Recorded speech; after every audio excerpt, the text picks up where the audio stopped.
నమస్తే, welcome to YoYo TV. So ఏదైతే గత 2 రోజులుగా జరుగుతున్నాయి, అటు పాడి కౌశిక్ రెడ్డి కానీ ఇటు అడిగప్పుడు గాంధీ మధ్యలో మాటల యుద్ధం అయితే జరుగుతుంది. సో ఇదే నేపథ్యంలో అది కాస్త సెటిలర్స్ అని చెప్పేసి, ఆంధ్ర వాళ్ళని చెప్పేసి, అంటే క్యాస్ట్లు కూడా తెచ్చి వాళ్ళు మాట్లాడుతున్నారని చెప్పేసి కూడా కొంతమంది అయితే కమ్మ సమాజం సంబంధించిన వాళ్ళకు మా క్యాస్ట్ను తీసుకొచ్చి మాట్లాడని చెప్పేసి కూడా వాళ్ళు ఈరోజు ప్రెస్ మీట్ పెట్టడం జరిగింది. సో మనం మాట్లాడదాం. సార్, ఏది చూసుకుంటే వీళ్ళిద్దరి మధ్య గొడవల్లో మళ్ళీ కులాలు, సెటిలర్స్ ఇవన్నీ తీసుకురావడం ఎట్లా చూస్తారు ఇదంతా?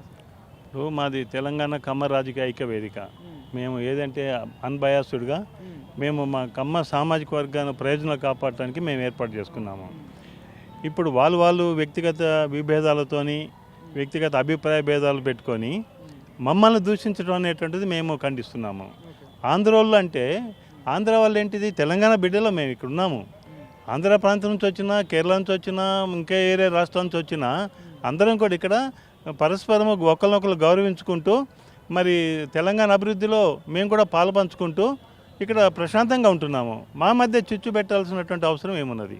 కేవలం రాజకీయ లబ్ధి కోసమే అట్లాంటి మాటలు మాట్లాడారు. కాబట్టి మేము మా సామాజిక వర్గానికి ఈ యొక్క సెటిల్ అనే పదం వాడినందుకు ప్రజలందరికీ కూడా వారు క్షమాపణ చెప్పాలి. కానీ వాళ్ళు ఏమంటున్నారంటే, ఫస్ట్ గాంధీ గారే కరీంనగర్ నుంచి వచ్చి సెటిల్ అయ్యారు ఇక్కడ అని చెప్పేసి అన్న తర్వాతనే మేము అన్నామని చెప్పేసి వాళ్ళు చెప్తా ఉన్నారు. మరి అయితే గాంధీ, కౌశిక్ రెడ్డి అది వ్యక్తిగతం అండి. ఆయన ఉండొచ్చు, ఈయన ఉండొచ్చు, కానీ మా మీదకి ఎందుకు వస్తారు? ఆంధ్రోళ్ళు అని ఎందుకు అనాల్సి వచ్చింది? సెటిలర్స్ అని ఎందుకు అనాల్సి వచ్చింది? ఇద్దరు తప్పే. ఇది శాంతియుతం హ్యాపీగా మనం గడుపుతున్నాము. ఎవరు తప్పైతే వాళ్ళని ఖండించాలి, కానీ సామాజిక మొత్తాన్ని కలపటము, సెటిలర్స్ అనే పదాన్ని మేము అసలు వ్యతిరేకిస్తున్నామండి. ఇప్పుడు భారతదేశంలో రాజ్యాంగం ప్రకారమా మనం భారతీయులము. మనం భారతదేశంలో ఎక్కడికైనా పోవచ్చు, నివసించవచ్చు, ఉద్యోగం చేయవచ్చు. మరి ఇంత స్వేచ్ఛ అనేది రాజ్యాంగపరమైన హక్కు మనకున్నది.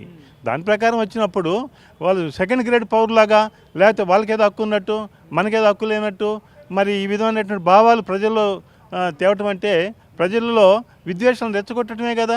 అది దేనికి సంకేతం? దానివల్ల ప్రయోజనం ఎవరికి? కాబట్టి దాన్ని ఖండిస్తున్నాం మేము.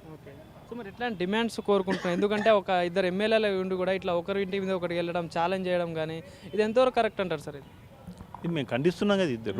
ఇరువులు ఎవరు కూడా అసలు గౌరవమైన ప్రజాప్రతినిధి, ఎంతోమంది ప్రజలు ఎన్నుకున్నారు, వాళ్ళు హుందాగా ప్రవర్తించాలా.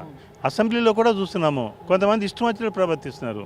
కౌశిక్ రెడ్డిని కూడా చూసి ఎన్నోసార్లు ఆయన ఇష్టం వచ్చేట్లు ప్రవర్తించాడు. కాబట్టి అది వాళ్ళ అంతర్గత విషయం. కాబట్టి మా సామాజిక వర్గం మీదకు ఇప్పుడు గాంధీ గారు అన్నారండి, సామాజిక వర్గాన్ని మొత్తం రుద్దుతారా? ఇప్పుడు ఆయన రెడ్డి వర్గం, రెడ్డికి మొత్తం రుద్దుతారా? అది తప్పు కదా. గొడవల మధ్యలో ఈ కులాలను తీసుకురావద్దని చెప్పి, కులాలను, ప్రాంతాలను, మతాలను దేన్ని కూడా తీసుకురావద్దండి. అంటే ఇదంతా రాజకీయ లబ్ధి కోసమే వాడుకుంటున్నారు అని అనుకుంటున్నారు. రాజకీయ లబ్ధి కోసమే ఇదంతా కూడా. ఎవరికి వాళ్ళు రాజకీయాలు తప్పితే రాష్ట్ర అభివృద్ధి కానీ, రాష్ట్ర ప్రజల శాంతి భద్రతలు కానీ, సుఖ సంతోషాలు కానీ కోరుకోవట్లేదు, అధికారం కోరుకుంటున్నారు. రాజకీయ లబ్ధి కోసం కుట్రలు, కుతంత్రాలు పంతున్నారు. దీన్ని కూడా మేము ఖండిస్తున్నాం. ప్రధానంగా డిమాండ్స్ ఏంటి సార్? ఇప్పుడు మేమేం లేదండి, ఎవరైతే ఆంధ్ర వాళ్ళంటూ, సెటిలర్స్ అంటూ మమ్మల్ని కించపరిచారో వాళ్ళు మాకు క్షమాపణ చెప్పాలా. ఎవరైనా సరే సామాజిక మా ఆంధ్రోళ్ళు అనకుండా సెటిలర్స్ అనే పదం వాడకుండా, అసలు మధ్యలో మేమేం చేసామండి? మా సెటిలర్స్ అని ఆంధ్ర అని అనేది సిటిజన్ ఆఫ్ ఇండియన్స్. మేము భారత పౌరులము, తెలంగాణ బిడ్డలం.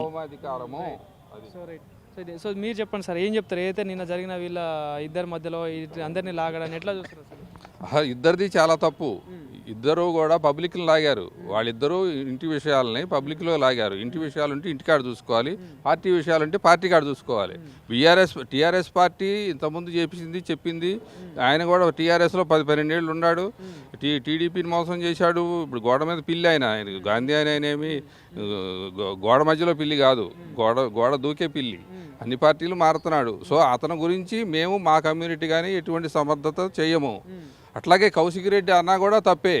కౌశిక్ రెడ్డి అనే అతను రెచ్చగొట్టాడు అనుకో, నువ్వు వాళ్ళ ఇంటికి పోయి మీ ఇద్దరు వ్యవహారం చూసుకోవాలి. అంతేగాని మా కమ్మ వాళ్ళని అంటావు, కాసేపు ఏమో సెటిలర్స్ అన్నాడు అంటావు.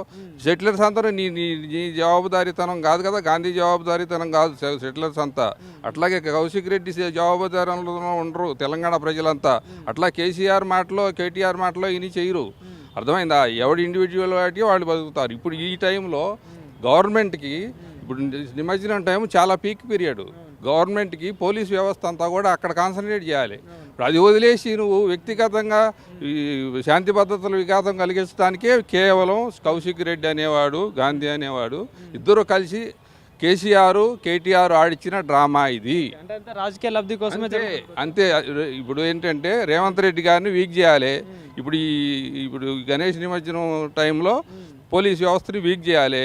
వీక్ చేసి శాంతి భద్రతలు నశించినాయి అని చెప్పి అక్కడ ఢిల్లీలో లేకపోతే ఇప్పుడు వేరే దేశాల్లో బదనాం చేయాలి. అది ఆ ఉద్దేశంతో జరిగిన కుట్రలో భాగమే ఇది. అంతే. సో ప్రధానంగా మీరు ఏమంటే ఏం డిమాండ్ చేయాలి? ఈరోజు ప్రెస్ మీట్ కూడా పెట్టడం జరిగింది. సో డిమాండ్స్ వాళ్ళిద్దరి స్టేట్మెంట్ వ్యక్తిగతము, ఎవరు ఆవేశపడద్దు, ఎవరు కూడా ఆవేశాలకు లోను కావద్దు, పోలీసులకి సహకరించండి, ఈ నిమజ్జనం ఏర్పాట్లు వాళ్ళని చేసుకోనివ్వండి, పోలీసులను డిస్టర్బ్ చేసి మీ ఏసీపీలు డీసీపీలు మీ ఇంటి చుట్టూ తిరగాల్సిన పని లేదు. అర్థమైందా? అది మీరు ఎమ్మెల్యేలుగా గౌరవంగా ఇంట్లో కూర్చొని మీ పని మీరు చేసుకోండి అని చెప్తున్నాను నేను వాళ్ళకి. Thank you. Thank you.